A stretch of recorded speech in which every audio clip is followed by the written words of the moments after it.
हाय दोस्तों, मेरा भी लेरी मेरे यूट्यूब चैनल में आपका एक बार फिर से स्वागत है।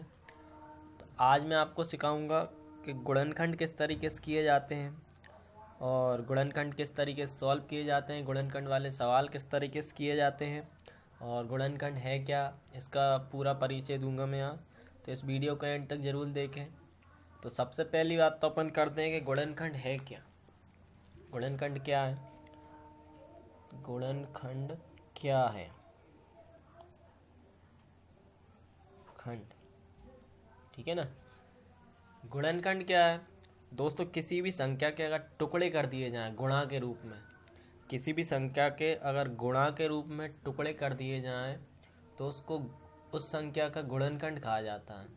जैसे कि 20 है, 20 के मैंने टुकड़े कर दिए 4 × 5 में, ठीक है ना, क्योंकि 4 का गुणा 5 में करने पे 20 ही आएगा, ठीक है।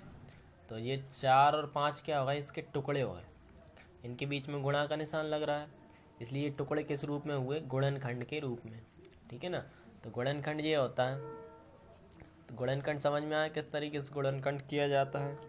अब ये तो अपना है सिंपल वाला गुणनखंड, जो कि अचर राशियों में, संख्याओं में। मैं आज आपको सिखाऊंगा चर राशियों वाले गुणनखंड किस तरीके से किए जाते हैं। तो चर राशि क्या है दोस्तों? चर राशि एक्स वाई जेड, कोई भी अंग्रेजी लेटर आ जाता है उसको चर राशि बोला जाता है। तो चर राशियों में किस तरीके से किया जाता है गुणनखंड? तो गुणनखंड करने के लिए चर राशियों में क्या है दोस्तों? चर राशियों में गुणनखंड किसका होता है? चर राशियों में गुणनखंड वर्ग समीकरण का होता है। तो वर्ग समीकरण आप जानते हो किस तरीके से होता है। किसी भी चर राशि पर अगर घात 2 हो तो उसे वर्ग समीकरण कहते हैं। वर्ग समीकरण का व्यापक रूप क्या होता है? वर्ग समीकरण का व्यापक रूप क्या होता है वर्ग समीकरण का? ax² plus bx plus c, ये इसका व्यापक रूप होता है वर्ग समीकरण का। अगर इसके बराबर में अपन 0 लगा दें तो ये वर्ग समीकरण बन जाता है, क्योंकि बराबर के 0 आ जाता है तो संख्या क्या हो जाती है? समीकरण बन जाती है। तो ये है वर्ग समीकरण का व्यापक रूप। तो इसमें क्या है, जो a, b, c जो हैं अचर राशियाँ। अचर राशियाँ मतलब, अब दोस्तों आप बोलोगे अचर राशियाँ तो संख्याएं होती हैं। तो हाँ, ये संख्याएं ही हैं, क्योंकि यहाँ पर सवाल में a b c थोड़ी आएगा। सवाल में क्या आएगा? संख्या आएगी। कुछ भी संख्या आ सकती है, 1000, 10,000, 15, कुछ भी आ सकती है संख्या, इसलिए इनको क्या बोला गया? अचर राशि, ठीक है ना। तो अब इसका सवाल किस तरीके से होता है? पहले तो अपन वर्ग समीकरण समझ में आ गए किस तरीके से होता है। तो ये इसका व्यापक रूप है। किसी भी चर राशि पर अगर घात 2 होती है तो वो वर्ग समीकरण कहलाता है। अब दोस्तों अपन देख लें कि वर्ग समीकरण उपयोग कहाँ पे आता है, इसका इस्तेमाल कहाँ किया जाता है। तो दोस्तों आप सिंपल सी, अगर 10th 12th क्लास में आप मैथ सब्जेक्ट से कर रहे हो तो इसमें वर्ग समीकरण सबसे ज़्यादा इम्पोर्टेंट होता है, हर सवाल में काम में आता है। क्योंकि जो भी वर्ग समीकरण वाले सवाल होते हैं उसमें इसको सॉल्व करने के लिए गुणनखंड विधि का इस्तेमाल किया जाता है। तो कौन कौन सी विधियाँ हैं इसको सॉल्व करने के लिए? और आप अगर कंपटीशन एग्ज़ाम की भी तैयारी कर रहे हैं तो कंपटीशन एग्ज़ाम में हर चैप्टर के एक ना एक ऐसा सवाल तो मिल ही जाएगा आपको जिसमें वर्ग समीकरण विधि का उपयोग होता ही है, गुणनखंड विधि लगती है उसमें। तो ये विधि कहीं भी लग जाती है, जैसे अपनी सुविधा के अनुसार कोई सवाल में आ जाता है वर्ग समीकरण तो उसको सॉल्व करना है तो ये विधि का अपन उपयोग कर सकते हैं, ठीक है ना। तो गुणनखंड विधि को सॉल्व करने के तरीके कितने कितने हैं? सबसे पहली इसकी जो विधि होती है, कितनी विधि है इसको सॉल्व करने की? सबसे पहली विधि है गुणनखंड विधि, जो कि अपन इस वीडियो में सीखेंगे। सबसे पहली विधि कौन सी है? गुणनखंड विधि। और दूसरी विधि कौन सी है इसकी?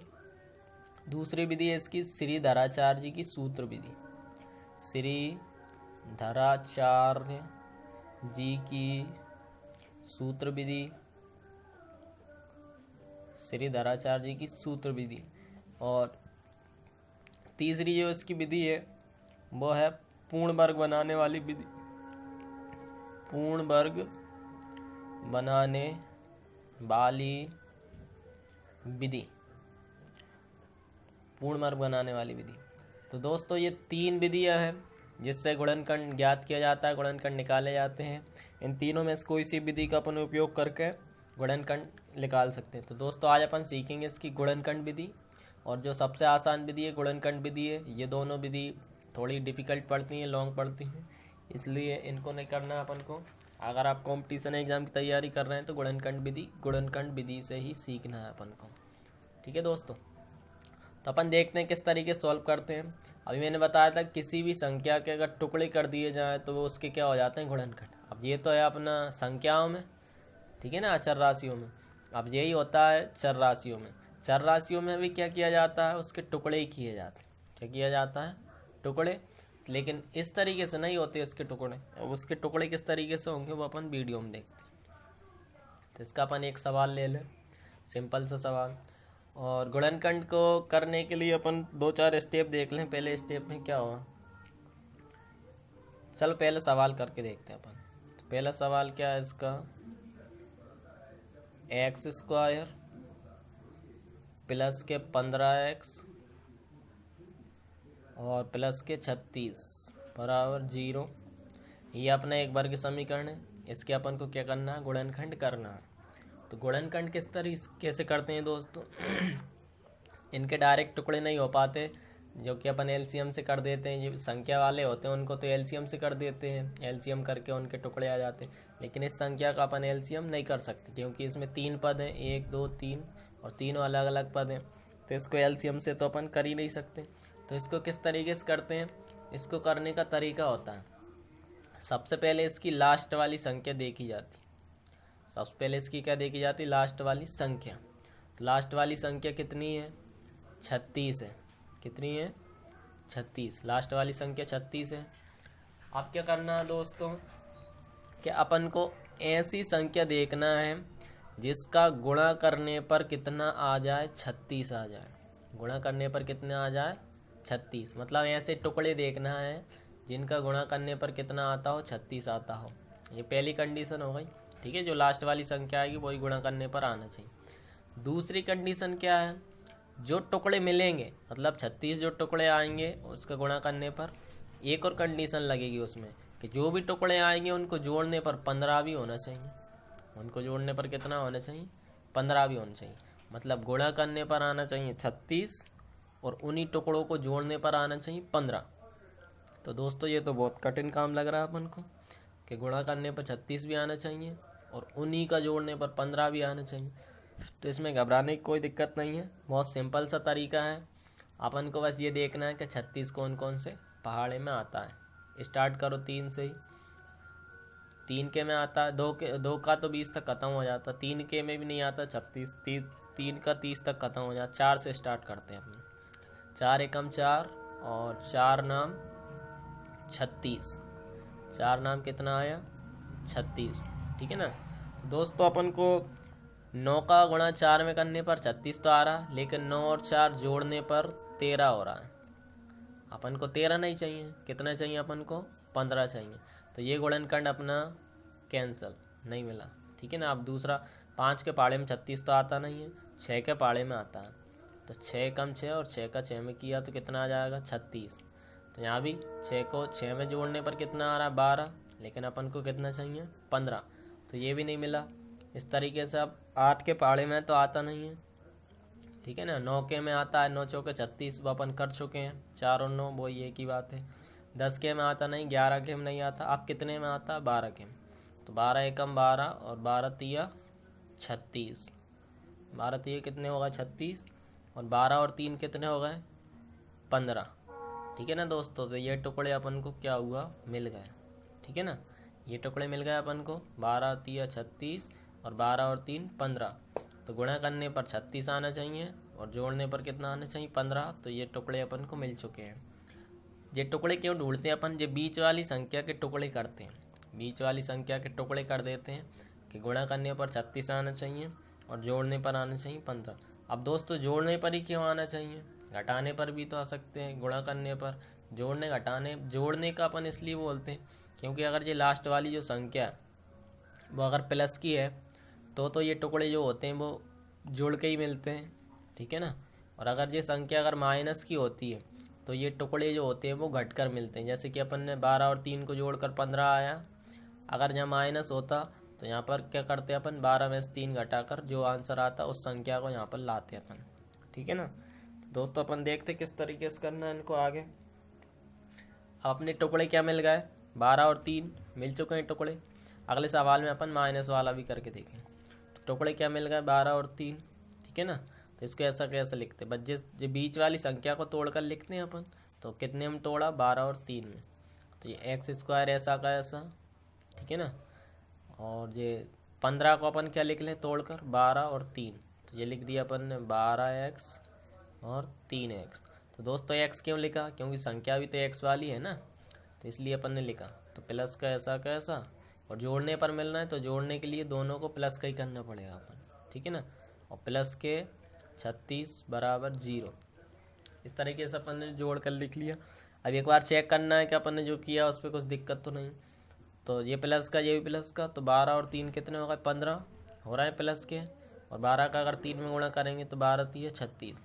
तो अपना आंसर सही चल रहा है अभी तक गुणा हुआ नहीं है, इसका गुणनखंड हुए नहीं, तो आप करेंगे गुणनखंड। तो दोस्तों ये 3 संख्या से कितने संख्या में बदल गई, 4 में, 1 2 3 4 पदों में बदल गया है। ठीक है ना। तो 4 पद में बदल जाता है जब अपन को क्या करना है, 2 2 के जोड़े बनाना। ये 2 अलग और ये 2 अलग। ठीक है ना। ये 2 अलग और ये 2 अलग। ठीक है। अब दोस्तों अपन क्या करना है, एक स्टेप और बढ़ा ले अपन इसको। ये एक्स स्क्वायर के ये दोनों पद ऐसे कैसे, एक्स स्क्वायर प्लस 12x। ठीक है ना। इनका दो पदों का जोड़ा एक साथ। और प्लस के 3x ऐसे कैसे। अब ये 36 दिया हुआ है, 36 को मैंने लिख लिया टुकड़ों में। कितने में लिखेंगे, 12 × 3 में। जो भी अपने टुकड़े मिलते हैं उसी में लिखना पड़ता अपन को। 12 × 3 बराबर 0। तो ये 2 पद अलग हैं और ये 2 पद अलग हैं। अब ये तो इनटू में निशान है इसलिए ये संख्या एक ही मानी जाती है। इनटू में होती है तो एक ही संख्या मानी जाती है। तो अब क्या करना है अपन को, इसको टुकड़े में क्यों लिया, क्योंकि अब अपन को कॉमन लेना पड़ेगा ओबेनेस्ट। तो ओबेनेस्ट किस तरीके से लेते हैं, ओबेनेस्ट का मतलब ये होता है कि ये दोनों के पास हो, ऐसी संख्या जो दोनों के पास हो वो क्या कहलाती, ओबेनेस्ट कहलाती है। ओबेनेस्ट मतलब कॉमन, इंग्लिश में क्या बोलते हैं उसको, कॉमन। तो यहाँ से अपन देखते हैं कि यहाँ पर एक्स स्क्वायर है और यहाँ पर 12x है। ठीक है ना। तो x का इसके पास भी है और x इसके पास भी है। ठीक है ना। तो x दोनों से क्या आ रहा है, कॉमन। तो x को क्या कर लिया अपन ने, कॉमन ले लिया। ठीक है ना। तो यहाँ से और यहाँ से एक x चला गया। तो यहाँ कितने x थे, एक्स स्क्वायर मतलब x × x, 2x थे यहाँ पर। तो कितना बचा, x अकेला। ठीक है ना। प्लस यहाँ कितना बचा, 12 × x था, x चला ही गया तो क्या बचा, अकेला 12। ठीक है ना दोस्तों। ऐसा नहीं करना कि ये 12x है, एक x चला गया तो 11x बचेगा, ऐसा नहीं करना। गुणा करके करते हैं। गुणा करके कैसे, जैसे x × x है तो यहाँ से x, ठीक है ना, प्लस के 12 × x है तो यहाँ से, अब यहाँ दोनों x है तो x कॉमन लेते हैं इस तरीके से। तो यहाँ एक x बचा और यहाँ प्लस के 12। तो ये इस तरीके से कॉमन लिया जाता है, ऐसा नहीं लिया जाता कि 12 में से एक गया तो 11 बचा। ठीक है ना। आप क्या करना है, अगली इन दोनों संख्याओं से कॉमन ले लिया, अब इधर से कॉमन लेना। तो इधर से क्या बचेगा, इधर से देखो यहाँ 3 है, यहाँ भी 3 है। ठीक है ना। यहाँ x है, यहाँ x नहीं है, यहाँ 12 है, यहाँ 12 नहीं है। तो इसलिए क्या सिर्फ कॉमन क्या आ रहा है, 3 अकेला। ठीक है ना। तो 3 अकेला, यहाँ से क्या ले लें अपन, कॉमन। तो दोस्तों यहाँ जो भी निशान है वो ऐसा कैसा रहता है, प्लस ऐसा कैसा, 3 ऐसा कैसा। ये अपन ने 3 यहाँ से और यहाँ से क्या ले लिए, कॉमन। तो यहाँ से 3 चला गया, क्या बचा, सिर्फ x, प्लस का निशान ऐसा कैसा। यहाँ से 3 चला गया तो क्या बचा, सिर्फ 12 अकेला। ठीक है ना। तो ये बच गया अपना 12 और 0 ऐसा कैसा। ठीक है ना। तो दोस्तों अभी तक अपने गुणनखंड हुए नहीं हैं, अभी भी अपना सवाल बाकी है। तो किस तरीके से करेंगे, ये x + 12 और ये भी x + 12, अगर दोनों ब्रैकेट अगर अपने बिल्कुल एक जैसे आ रहे हो, सेम आ रहे हो, तो अपना सवाल बिल्कुल सही है। और अगर ये x + 12 अलग अलग आता हो, कि यहाँ x + 12 यहाँ और कुछ आता हो, आ गया हो, तो अपन ने सवाल में कहीं ना कहीं गड़बड़ कर दिया है। ठीक है। ये दोनों ब्रैकेट अगर सेम आ रहे हैं तो अपना सवाल बिल्कुल सही चल रहा है।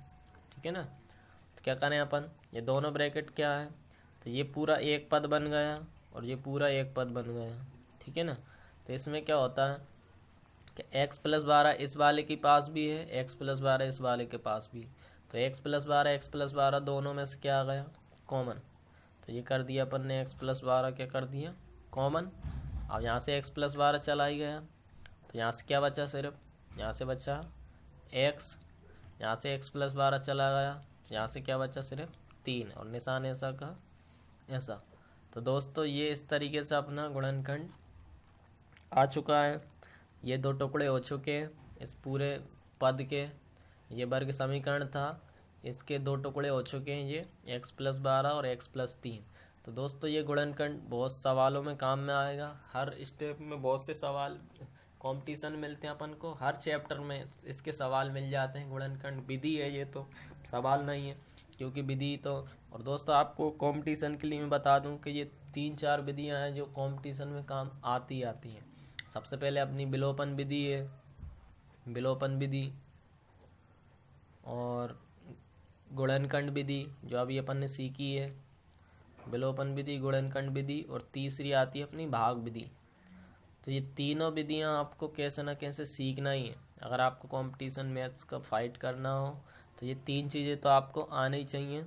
अगर ये 3 चीज़ें नहीं आई तो आप कोई से भी चैप्टर को उठाओगे तो उसमें आपको कहीं ना कहीं दिक्कत आ ही जाए, ठीक है ना। ये तीनों विधियां अगर सीख लो अच्छे से तो आपको बिल्कुल भी दिक्कत नहीं आएगी और बहुत अच्छे से आपको मैथ आ जाएगा, ठीक है दोस्त। तो इसका एक सवाल और करके बताता हूँ मैं इसका, तो ज़्यादा अच्छे से आ जाएगा आपको क्लियर।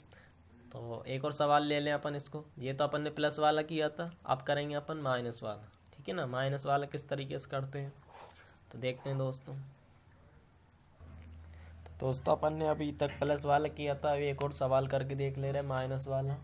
तो माइनस वाला किस तरीके से सवाल, तरीका वो ये करने का, x² प्लस के 18x और माइनस के 88 बराबर 0। सवाल अपने कोई सा भी आजाद करने का तरीका यही है, ठीक है ना। तो अपन को कैसे पता चलेगा कि ये माइनस वाला क्या प्लस वाला, लास्ट वाली संख्या देखना, अगर वो माइनस की है तो जो गुणनखंड मिलते हैं वो घटकर मिलेंगे, और अगर प्लस की है तो जो गुणनखंड मिलते हैं वो जोड़कर मिलेंगे। तो किस तरीके से, अब इस सवाल में अपना माइनस आ गया, पिछले वाले में प्लस था यहाँ पर, तो इसलिए वहाँ पर जोड़कर मिले थे, अब इसको घटाकर मिलाना अपन को। तो करने का तरीका वही है कि सबसे लास्ट वाली संख्या देखना है, गुणा करने पर कितना आना चाहिए 88, और जो भी टुकड़े मिलेंगे उनको घटाने पर आना चाहिए 18। तो ये कहाँ सरल है, कठिन नहीं है, बस अपन को देखना कि 88 कौन से फाड़े में आता है। तो 88 सबसे पहले तो 8 दाम 80, तो 8 के फाड़े तक तो मिलेगा ही नहीं, स्टार्टिंग से ही करते हैं ना अपन, 2 से 3 से 4 से, तो 8 तक तो करना ही नहीं है क्योंकि 8 दाम 80। तो 8 के बाद करते 9 के पाड़े में 8 आता, 88 आता नहीं आता। इसके बाद 10 के पाड़े में आता नहीं आता, 11 के में आता है, तो 11 इंटू 8 बराबर कितने होगा 88। तो देख ले अपन कि 11 8 88 तो होता है, लेकिन 11 में से 8 को घटाने पर बचता है 3, ठीक है ना। कितना बच रहा है 3, लेकिन अपन को 3 थोड़ी चाहिए, घटाने पर कितना चाहिए 18 आना चाहिए। बीच की जो संख्या होती है वो जोड़ने या घटाने पर आनी चाहिए। तो इस सवाल में घटाकर आएगी क्योंकि अपन ने जब माइनस का चिन्ह लगाया ना लास्ट में, इसलिए। तो अब 11 के फाड़े में नहीं आता। अब इसके बाद 12 के फाड़े में 18 नहीं आता, 88 नहीं आता। इसके बाद 13 के में नहीं आता 88, 14 के में भी नहीं आता, 15 के में नहीं आता, 16 के में भी नहीं आता, 17 के में भी नहीं आता, 18 19 20 21 22 के में आता। 18 कितने में आता है 22 के में। तो 22 का कितने बार में आता है 4 बार, 22 चौके हैं 88, ठीक है ना। तो 22 में से 4 गए, कितने बचेंगे 18। तो ये अपन को गुणनखंड मिल गया, ठीक है ना। गुणनखंड होते क्या है, जो बीच की संख्या होती है बस उसको तोड़कर लिख दिया जाता है, ठीक है ना। तो इसको अपन कितने में लिख दें 22 और 4 में। तो ये लिख दिया अपन ने 22x और 4x, ठीक है ना। और लास्ट वाली संख्या तो ऐसी कैसी लिखना ही लिखना है, 88 बराबर 0, ठीक है दोस्तों। इस तरीके से अब इनमें चिन्ह काय का लगाएंगे, दोस्तों आप सब जानते हैं कि घटाने के लिए दो ही चिन्ह काम में आते हैं, या तो एक संख्या प्लस की हो और दूसरी माइनस की हो, या एक संख्या माइनस की हो दूसरी प्लस की हो, मतलब अलग अलग चिन्ह आते हैं तो ही घटाते हैं। तो ये दोनों कंडीशन है अपने पास। पहली संख्या प्लस की कर दें तो दूसरी माइनस की करना पड़ेगा, और दूसरी अगर प्लस की कर दें तो पहली माइनस की करना पड़ेगा, क्यों घटाने के लिए ये दो चिन्ह होना ज़रूरी है, प्लस माइनस के अलग अलग। ठीक है ना। तो अब क्या करें अपन, अपने पास समस्या ये आ जाती है कि कौन सी संख्या प्लस की करें और कौन सी माइनस की। अब ऐसे अपनी मर्जी से हर कोई इसे नहीं कर सकते। तो इसके लिए क्या करना है अपन को, जो बीच वाली संख्या होती है ना, ये 18, जैसे 18 है तो 18 काय की है, प्लस की है। अगर ये प्लस की है तो इन दोनों में से बड़ी संख्या को काय की कर दो, प्लस की। तो मैं प्लस को किसका कर दूँ, 22 को। क्यों क्यों किया जाता है इसका मैं रीज़न बताऊंगा। जब 22 को प्लस का कर दिया तो 4 को क्या करना पड़ेगा, माइनस का, क्योंकि घटाकर मिल रहा है ना, इसलिए।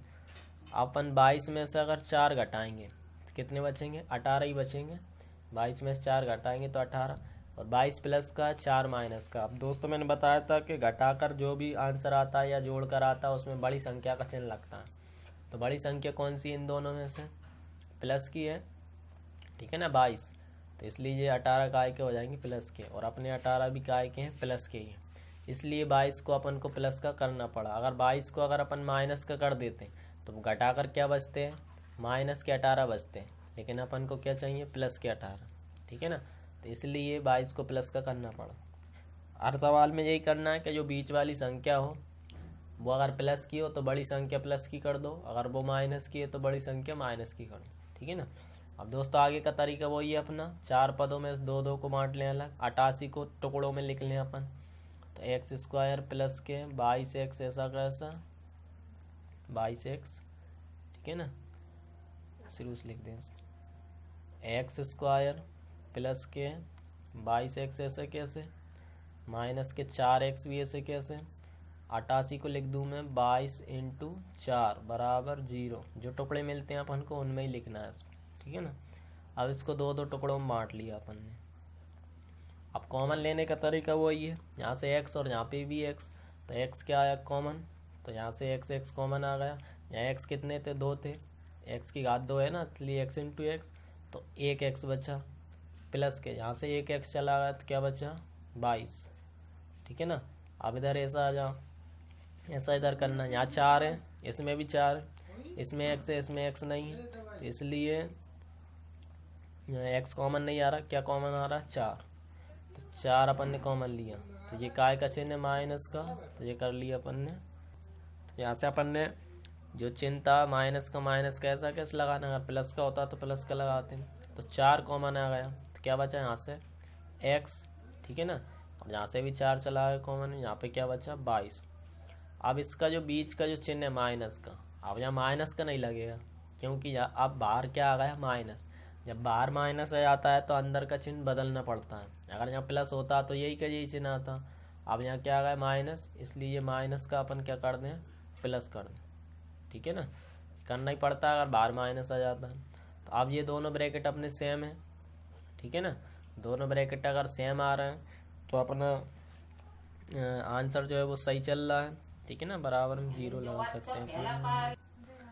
इस तरीके से दोनों ब्रैकेट सेम आते हैं तो अपना जो सवाल है वो सही चल रहा है। तो इसको ये एक पद हो गया पूरा और ये एक पद हो गया दूसरा। तो इन दोनों में से x + 22 कॉमन आ रहा है, तो x + 22 अपन कॉमन ले लेंगे।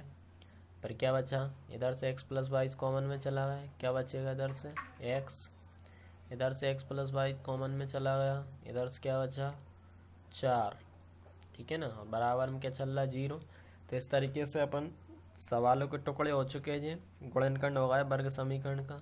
अगर इसका अपन x का मान भी निकालना चाहे तो निकाल सकते हैं, सवालों में x का मान ही निकालने के लिए आता है।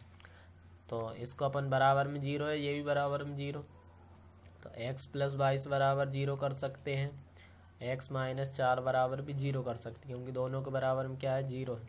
तो इधर से जो x का मान निकालेंगे 22 उधर जाकर काय का हो जाएगा माइनस का, इधर से x का मान निकालेंगे 4 उधर जाकर काय का हो जाएगा प्लस का। तो x के ये इस तरीके से मान आ गए, एक 22 आया, दूसरा 4 आया। तो दोस्तों इसके 2 मान आते हैं x के, क्योंकि इसकी पावर x की पावर 2 होती है ना, इसलिए इसके मान कितने आएंगे, 2 मान। ठीक है ना।